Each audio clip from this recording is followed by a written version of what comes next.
Assalamualaikum warahmatullahi wabarakatuh. Alhamdulillah hamdan katsiran thayyiban mubarakan fih. Asyhadu an la ilaha illallah wa asyhadu anna Muhammadan abduhu wa rasuluh. Alhamdulillah kita saat ini masih diberikan kesempatan, kesehatan dan beragam nikmat dari Allah yang patut kita syukuri. Semoga keadaan Nanda sekalian di rumah juga demikian, tetap semangat, tetap memiliki motivasi yang kuat untuk senantiasa belajar dan terus belajar. Baiklah, dalam pembelajaran kali ini kita akan mengetengahkan tentang hukum mim mati atau hukum mim sakinah. Tentu sebelum kita membahas lebih jauh tentang materi ini, kalian perlu mengingat kembali pelajaran-pelajaran yang sudah kalian dapatkan di kelas 1, ya. Karena bagaimanapun juga akan ada keterkaitan antara hukum pembahasan dalam ilmu tajwid ini dari yang paling dasar sekalipun sampai nanti di bab yang paling jauh. Mengapa demikian? Karena bahwasanya belajar Al-Quran itu perlu senantiasa memperhatikan kaidah tahsin, kemudian kaidah-kaidah ilmu tajwid guna menunjang semakin kesempurnaan tilawah kita. Kita ingat mengapa kita perlu membaca Al-Quran ini dengan tajwid, yakni karena ketika Al-Quran diturunkan pertama kali oleh Allah sehingga sampai kepada Rasulullah dengan tajwid, dan demikianlah pula Al-Quran sampai kepada kita hingga saat ini, sehingga perlu dijaga bagaimana keaslian cara membacanya sehingga nanti akan meminimalisir kesalahan dari membaca Al-Quran. Baiklah, kita lanjutkan pembahasan materi kita tentang hukum mim mati. Ya, di dalam kaidah ilmu tajwid, hukum mim mati dibedakan menjadi 3 hukum bacaan. Di antaranya nanti ada ikhfa syafawi, idgham mislain, atau yang biasa kita kenal juga dengan nama idgham mimi, ini sama saja. Dan yang ketiga nanti ada hukum idhar syafawi. Ya. Hukum mim mati ini terjadi karena ada sebab mim sukun yang padanya nanti terdapat huruf hijaiyah yang jatuh setelahnya, sehingga perlu latihan khusus dan perlu terus melatih lisan agar terhindar dari kesalahan. Baiklah, untuk hukum yang pertama dalam kaidah ilmu tajwid di bab mim sukun ada namanya ikhfa syafawi. Ya. Apa itu ikhfa syafawi? Yakni apabila terdapat mim sukun, jadi mim yang berbaris sukun, kemudian bertemu dengan huruf ba. Ya. Jadi terdapat mim sukun yang kemudian setelahnya diikuti huruf ba. Ya. Bagaimana cara membacanya? Karena kita ingat kembali, huruf mim dan ba ini termasuk salah satu huruf yang keluar dari asyafatani, 2 bibir. Ya, pertemuan 2 bibir sehingga menghasilkan bunyi huruf mim dan ba. Nah, jika nanti keadaan ini tersusun oleh adanya mim sukun, kemudian diikuti setelahnya ada mim dan huruf ba, maka cara mengucapkannya, suara mim harus kelihatan samar dan disertai dengan gunnah. Adapun panjang gunahnya atau dengungnya, menurut sebagian ulama ada yang menyebutkan sepanjang 2 harokat atau lebih lama ukurannya dibanding 2 harokat panjangnya mat, ya. Jadi lebih tuma'ninah ketika membacanya 2 harokat tetapi lebih lama, ya. Berikut ini contoh-contohnya. Kita berlatih untuk mengucapkan bagaimana membunyikan yang benar ketika ada hukum ikhfa syafawi.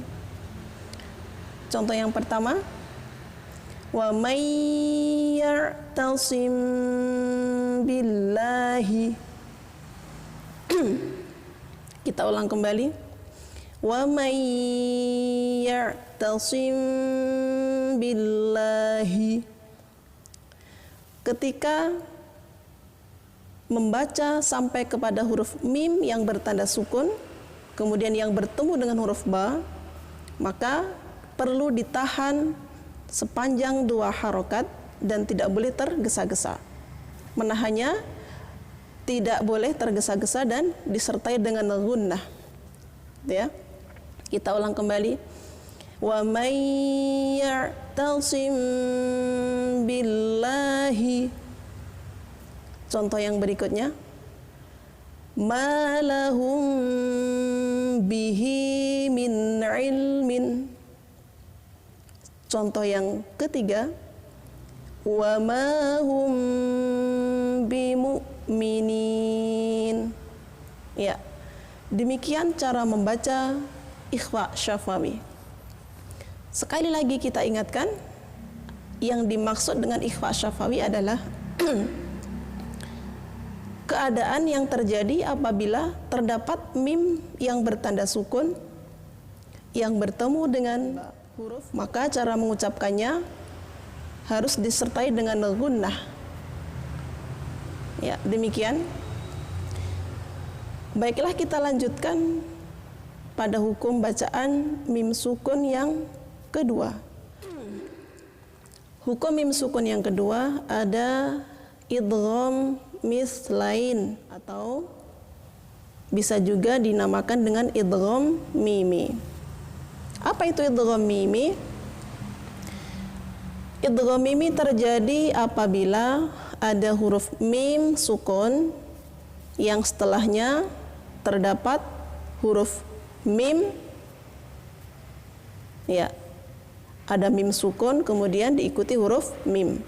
Nah, karena mislain ini memiliki arti sejenis, jadi 2 huruf yang sejenis yang bertemu. Bagaimana cara membacanya? Cara membacanya tentu sama dengan cara membaca ikhfa syafawi. Dia juga harus diidghamkan atau digunakan sepanjang 2 harokat, ya. Tidak boleh terburu-buru. Adapun contoh-contohnya dapat kita perhatikan dalam contoh yang tertera di bawah ini.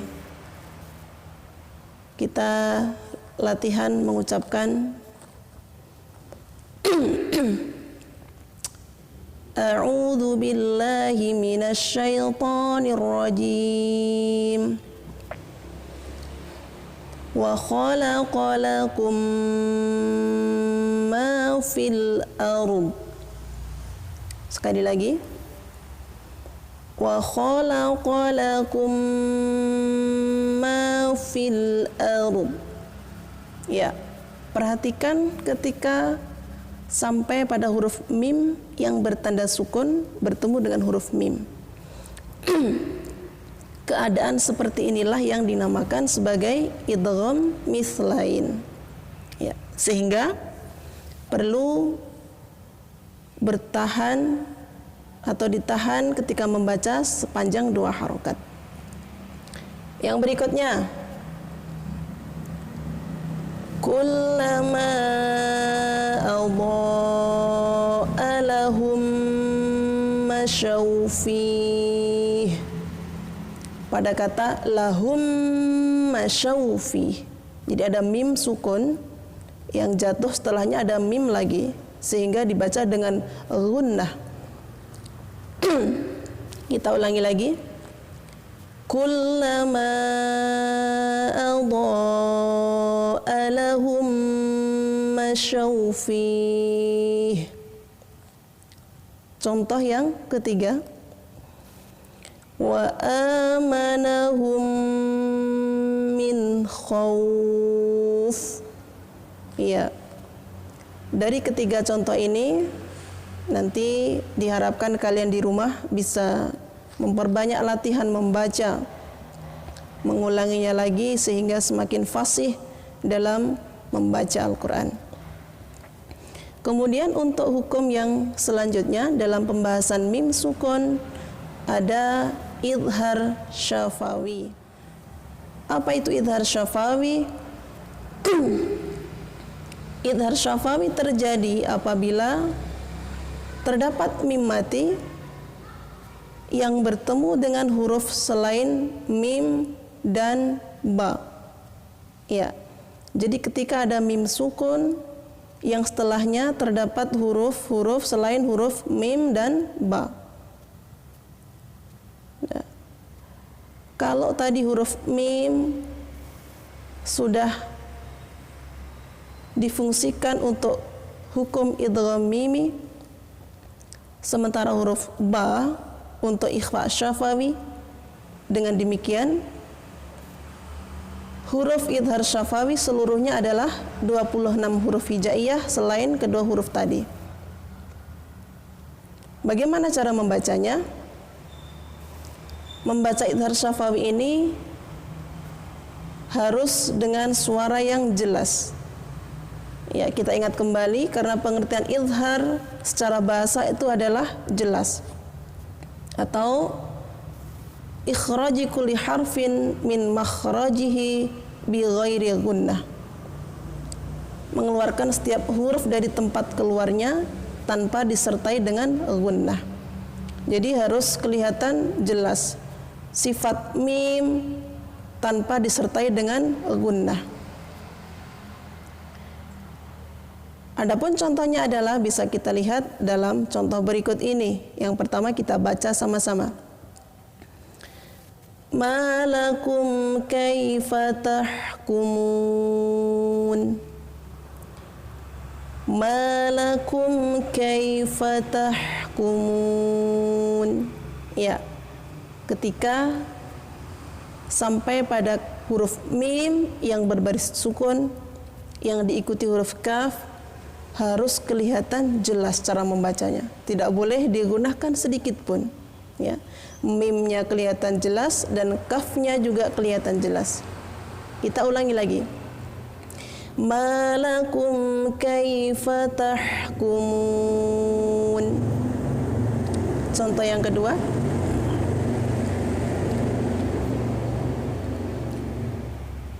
Laqad ja'akum rasulun. Laqad ja'akum